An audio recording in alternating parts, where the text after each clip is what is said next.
नमस्कार दोस्तों, हमारे YouTube channel 8127 Aditya education point पर आप सभी का स्वागत है। दोस्तों आज हम पढ़ेंगे हिंदी विषय का बहुत ही महत्वपूर्ण टॉपिक जो है संज्ञा के बारे में हम जानेंगे।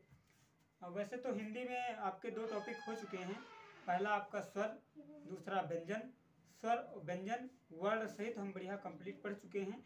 यदि आपको वो टॉपिक देखने हैं तो आप इस चैनल की प्लेलिस्ट में जाइएगा और यूपी टेट हिंदी क्लासेज में आपको स्वर और व्यंजन दोनों की क्लासें मिल जाएंगी। तो दोस्तों चलो आज का टॉपिक हम शुरू करते हैं। टॉपिक हमारा क्या है? संज्ञा। संज्ञा के बारे में हम जानेंगे। संज्ञा क्या होती है? संज्ञा क्या है कि आप जनरली बहुत बचपन से ही जानते आ रहे हैं। संज्ञा आपको बचपन 2-3 से आपको सिखाया जाने लगता संज्ञा क्या है।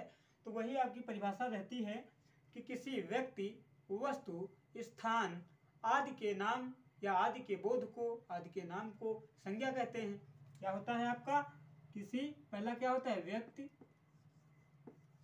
किसी व्यक्ति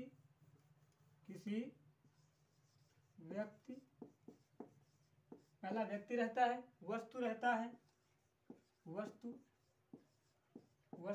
और क्या रहता है? स्थान रहता है, स्थान। इतना आप सीखते हैं। इसके नाम के, आदि के बोध के नाम को क्या कहते हैं? संज्ञा कहते हैं। अब यहाँ पे क्या है? यहाँ पे आप दो चीजें और जोड़ लेते हैं। दो चीजें कौन कौन सी जोड़ लेते हैं? एक तो आप गुण जोड़ लेते हैं, दूसरा भाव, है ना। ये चीजें इतनी जोड़ लेते हैं, परिभाषा आपकी संयुक्त रूप में तैयार होती है। किसी व्यक्ति, वस्तु, स्थान, गुण, भाव आदि के नाम को संज्ञा कहते हैं। सभी तो उदाहरण हम देख लेते हैं। व्यक्ति जैसे आपका मोहन, वस्तु आपकी जैसे पुस्तक, व्यक्ति हो गई आपकी पुस्तक। पुस्तक के बाद आपका स्थान हुआ जैसे कानपुर, गुण भलाई, भाव बचपन। ये सभी क्या हैं? किसी तो ये परिभाषा क्या कहती है? किसी व्यक्ति, वस्तु, स्थान, गुण, भाव आदि के नाम को संज्ञा कहते हैं। सभी के उदाहरण हैं। व्यक्ति आपका क्या हुआ? मोहन, वस्तु हुई आपकी पुस्तक, आपका स्थान हुआ कानपुर, है ना। उसके बाद बचपन और भलाई। तो ये सभी क्या हैं? ये सभी संज्ञा हैं। ठीक, तो उसके बाद हम संज्ञा जानने के बाद हम जानते हैं संज्ञा के प्रकार। वैसे जनरली तो संज्ञा के 3 प्रकार हैं। मुख्यतः संज्ञा के 3 प्रकार कहे जाते हैं। पहला कौन सा है आपका? पहला है व्यक्तिवाचक संज्ञा, व्यक्तिवाचक। दूसरा है जातिवाचक, जातिवाचक। दूसरा कौन सा है? जातिवाचक। तीसरा होता है आपका भाववाचक, भाववाचक। फिर अगला ये तो आपके थे कितने? 3 मुख्य प्रकार हैं। 3 क्या है? मुख्य प्रकार। सामान्य प्रकार कितने होते हैं? 5। अब चौथा कौन सा आएगा आपका? चौथा आएगा समूहवाचक संज्ञा, समूहवाचक संज्ञा। और 5वां कौन सा आएगा? द्रव्यवाचक संज्ञा, द्रव्यवाचक संज्ञा। तो कौन कौन से प्रकार हैं? पहला है आपका व्यक्तिवाचक संज्ञा, दूसरा है आपका जातिवाचक संज्ञा, तीसरा है आपका भाववाचक संज्ञा, उसके बाद है समूहवाचक संज्ञा, उसके बाद क्या है? द्रव्यवाचक संज्ञा। संज्ञा के 3 प्रकार। अब हम देखते हैं पहला प्रकार कौन सा है? व्यक्तिवाचक संज्ञा। कौन सा है? व्यक्तिवाचक संज्ञा। व्यक्तिवाचक संज्ञा क्या होता है? जिस शब्द से किसी एक ही व्यक्ति, जिस शब्द से किसी एक ही व्यक्ति, एक ही व्यक्ति,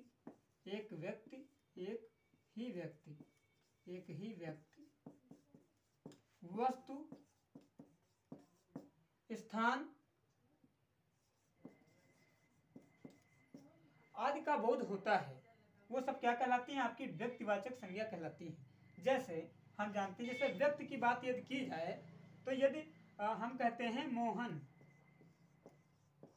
यदि मोहन के नाम से आप किसी को संबोधित कर रहे हैं तो ऐसा तो है नहीं कि मोहन आप पूरी भीड़ को बुला रहे हैं, है ना। ऐसा तो है नहीं मोहन आप पूरी सेमिनार को बुला रहे हैं। मोहन यदि आप बुला रहे हैं तो किसी व्यक्ति का एक पर्टिकुलर नाम होगा मोहन, आप उसी को बुला रहे हैं। उसके बाद किसी वस्तु की यदि हम बात करें, किसी वस्तु को, जैसे आप कहते हैं कि मान के चलिए पुस्तक ले लेते हैं आपका, जैसे हुआ आपकी रामायण या रामचरितमानस, तो क्या है वो एक विशेष पुस्तक है। रामचरितमानस ऐसा नहीं हजारों बनी हैं, एक है रामचरितमानस, क्या है वो वस्तु है। उसके बाद स्थान की यदि हम बात करें, स्थान की बात करते हैं यदि, तो स्थान में जैसे हम कहते हैं कानपुर, कानपुर का या जैसे स्थान का एक नाम लेते, तो ऐसा तो है नहीं कि उसके अब हम पूरी भीड़ को संबोधित कर रहे हैं, तो उसमें क्या होता है एकलता का होता है। और सबसे मेन पॉइंट इसमें क्या ध्यान रखते हैं कि व्यक्तिवाचक संज्ञा का बहुवचन नहीं बनता है। क्या नहीं बनता? बहुवचन नहीं बनता है। जैसे हम कोई आप ले लीजिए, जैसे मोहन,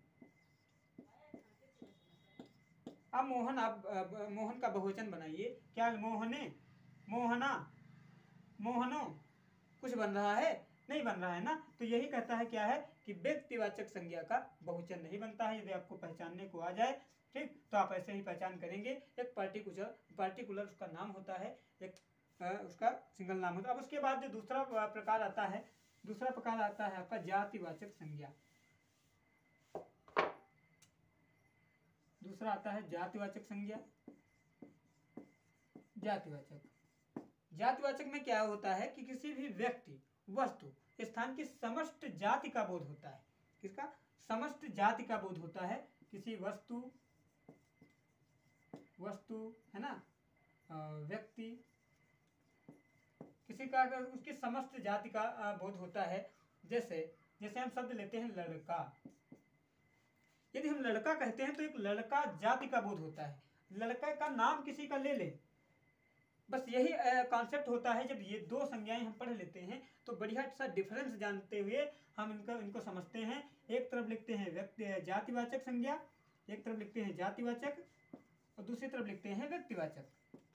जातिवाचक से व्यक्तिवाचक बनाना। जैसे हमारा पहला उदाहरण है पर्वत। पर्वत क्या है? पर्वत जो है एक जातिवाचक संज्ञा है। पर्वत क्या है? जातिवाचक संज्ञा है। कैसे? यदि आप पर्वत का शब्द का उच्चारण करते हैं तो आप देखते हैं कि पर्वत, तो एक क्वेश्चन आपके मन में आता है, कौन सा पर्वत? एक क्वेश्चन आता है आपके मन में, कौन सा, कि कौन सा पर्वत। तो यदि कौन सा पर्वत का नाम ले लिया गया, जैसे मान के चले नीलगिरी पर्वत, नीलगिरी पर्वत है ना। उसके बाद आता है आपका हिमालय पर्वत। तो जो पर्वत से नीलगिरी पर्वत, हिमालय पर्वत बन रहे हैं, ये सब क्या है? ये है व्यक्तिवाचक संज्ञा, क्योंकि ये इनके नाम हैं। आगे एक पार्टिकुलर, एक व्यक्तिगत, एक पर्सनल उनके अपने नाम हैं। और ये पर्वत का, जब पर्वत शब्द का कहते हैं तो पर्वत, समस्त पर्वत जाति का बोध होता है, तो इसे क्या कहते हैं? जातिवाचक संज्ञा कहते हैं। उसके बाद नेक्स्ट जो आता है आपका, कोई दूसरा उदाहरण लेते हैं, जैसे नदी। नदी, अब नदी क्या है? नदी एक जातिवाचक संज्ञा है। क्यों? क्योंकि नदी यदि हम प्रयोग करते हैं शब्द, फिर वही क्वेश्चन आता है कि कौन सी नदी, कौन सी नदी। तो यदि नदी का हमने नाम ले लिया, जैसे गंगा नदी, कौन सी? गंगा नदी, यमुना नदी, तो क्या हुआ कि ये तो नदी तो समस्त जाति थी इसकी, नदियों की। उसके बाद गंगा नदी एक विशेष व्यक्तिगत अपने अपने नाम है नदियों के। तो ये सब क्या है? ये हैं व्यक्तिवाचक संज्ञाएं, जिनका नाम दिया रहता है। जैसे दूसरा, जैसे लड़का जाति का यदि हम बोध कराते हैं, तो लड़के के जैसे रामो का लड़का, श्यामो का लड़का, ऐसे क्या होता है? ये सब लड़का जाति होती है, लड़की भी जाति होती है, अपनी अपनी जाति होती है। इनके विशेष अपन व्यक्तिगत नाम होते हैं। उसके बाद अगला, यदि मानव कहते हैं, मानव भी जाति होती है। घोड़ा का जैसे चित्तीदार घोड़ा, जेबरा जिसे कहते हैं। तो घोड़ा क्या है? घोड़ा जाति है। घोड़ा खुद में क्या है? एक जाति है। इसके फिर अलग अलग जो नाम हैं वो हैं व्यक्तिवाचक संज्ञाएं। ठीक, तो हम जातिवाचक और व्यक्तिवाचक संज्ञाएं आशा करते हैं आप समझ गए होंगे। अब नेक्स्ट चलते हैं दूसरी संज्ञा पे, जो कि है भाववाचक संज्ञा। क्या है? भाववाचक संज्ञा। भाववाचक संज्ञा,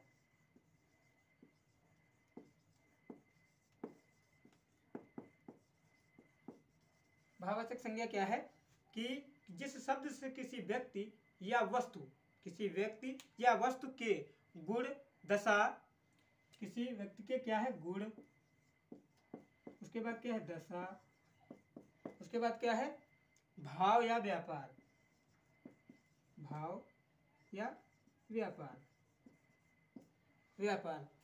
धर्म अवस्था का बोध होता है, धर्म या अवस्था का बोध होता है तो क्या कहलाता है, भाववाचक संज्ञा कहलाता है। जैसे इसमें क्या होता है कि हम जातिवाचक व्यक्तिवाचक संज्ञा से हम भाववाचक संज्ञा बनाते हैं। देखिएगा, जैसे व्यक्तिवाचक संज्ञा है शिव, शिव, भगवान शिव का नाम है शिव। शिव से हम कैसे भाववाचक संज्ञा बनाएंगे, जैसे शिव से बनाते हैं शिवत्तु, शिवत्तु,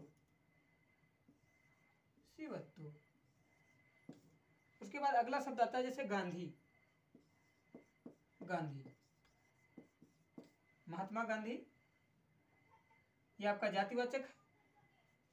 उसके बाद गांधी से क्या बनता है, गांधीवाद, गांधीवाद।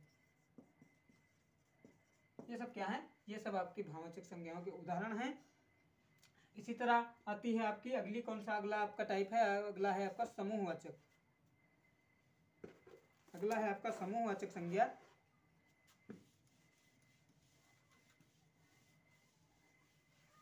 अगला जो प्रकार है आपका वो है समूहवाचक संज्ञा। समूहवाचक संज्ञा, समूहवाचक संज्ञा जिससे व्यक्ति या वस्तुओं के समूह का बोध होता है, जिससे व्यक्तियों, व्यक्ति या वस्तु के समूह का बोध होता है, समूह का बोध होता है। जैसे समूह का बोध, जैसे सभा, सभा, सभा जो शब्द है वो क्या है, वो है आपका समूहवाचक संज्ञा, क्योंकि सभा एक लोगों से मिलकर नहीं बनती, उसके अंदर क्या होता है, समूह होता है ना। तो सभा क्या है, वो है समूहवाचक संज्ञा। उसके बाद अगला जो है वो है भीड़। भीड़ भी एक लोगों से नहीं होती, समूह से होती है। सभा, भीड़, ये सब क्या हैं, ये सब हैं आपके समूहवाचक संज्ञा।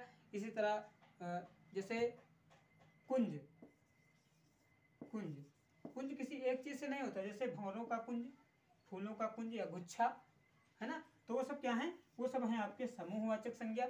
उसके बाद अगला जो आपका लास्ट टाइप है वो है द्रव्यवाचक संज्ञाएं।